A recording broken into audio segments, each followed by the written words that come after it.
So my disability is called paraparesis spastics, which is a tightening of the muscles. So I have multiple surgeries that were done until I was probably 11, 12 in order to untighten the muscles and allow me to walk. I wasn't able to walk until I was about 3.5, 4 years old.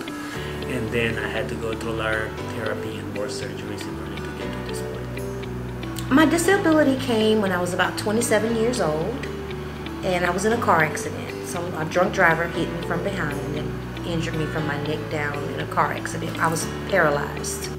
One of my disabilities is vertical.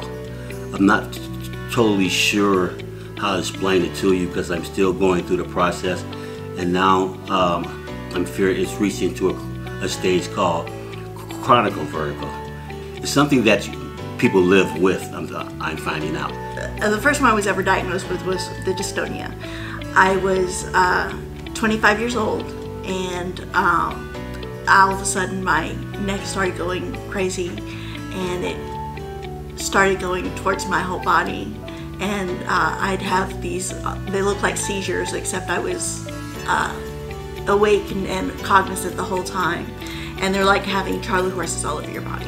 When I first moved back to Atlanta, I had 2 small children, no husband anymore, and I had a lot of skills, but I had these new things that I had to overcome to get a job, you know. So like I had paralysis on my right side, so I wasn't able to type with both hands anymore.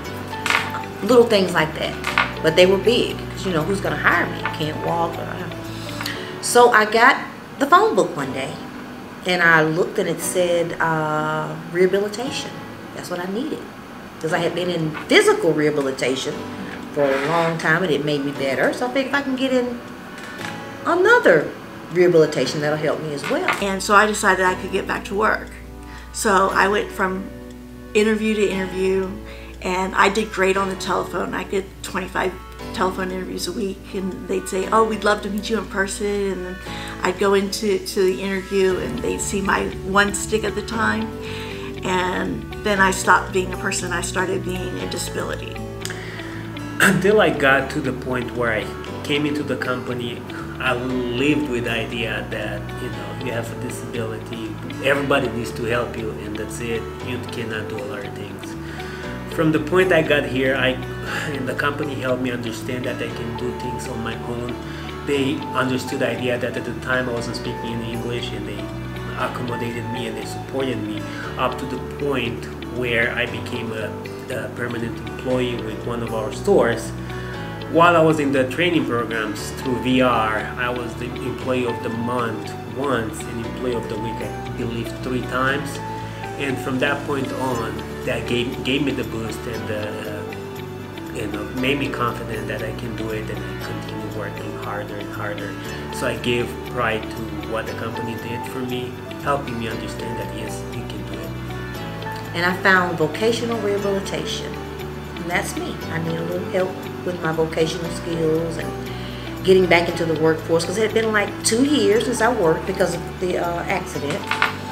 And the lady on the phone, she says, well, I think I found a place for you. She said, but would you be willing to give up your disability benefits? I was like, sure, if I can get a job, because I had these 2 little kids, you know. And they sent me to Goodwill to do the, at that time it was called Business Services Training. And that's where they taught, back in the 90s, they taught you like WordPerfect, which is now like Word. Proofreading. They got me a one-handed keyboard. It was awesome. So I was able to gain employment through my training at Goodwill. By giving me this opportunity that I probably wouldn't have gotten with any other major corporation to be all I could be, and not looked upon as, well, I'm giving this job to this person as a handout. My boss has twice taken me to the doctor himself because I had no ride to get there, and you just don't see that in most companies. Everybody from my vice president all the way down has been so supportive of me, and it's a blessing that I work for such a company, because it's a pearl, because most companies do not provide that sort of support for you. It enhanced my life. Oh my God, in so many ways. I didn't have any money. I was like never able to do anything for my children, never really able to do anything for myself, you know. Then I figured like the second year I worked at Goodwill, my whole family went on vacation, which I hadn't been in years. There's no better feeling than being able to pay your own bills, get you a car.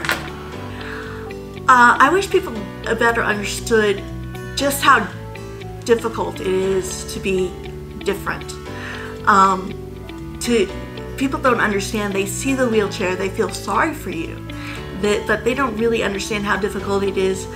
Simply a crack in the sidewalk, getting around that. It's insurmountable, the energy that you have to put through.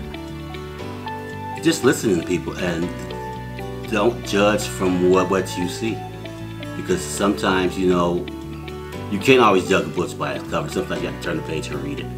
Because everybody's disability is unique and different, and what is helpful to one person isn't necessarily helpful to another.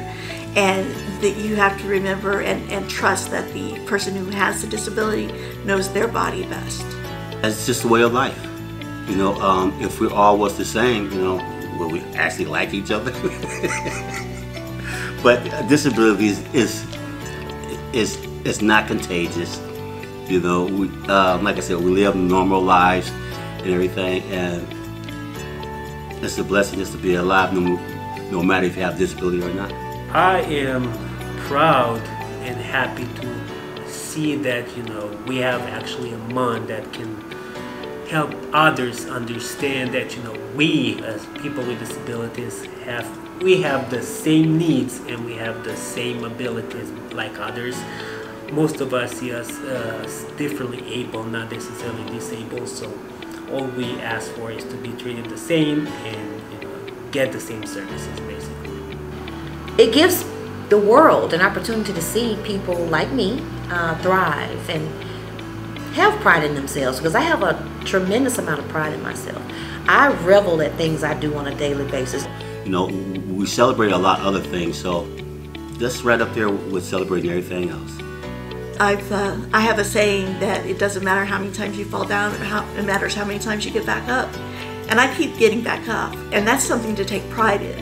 And to me, that's what the Disability Pride is. Happy Disability Pride Month.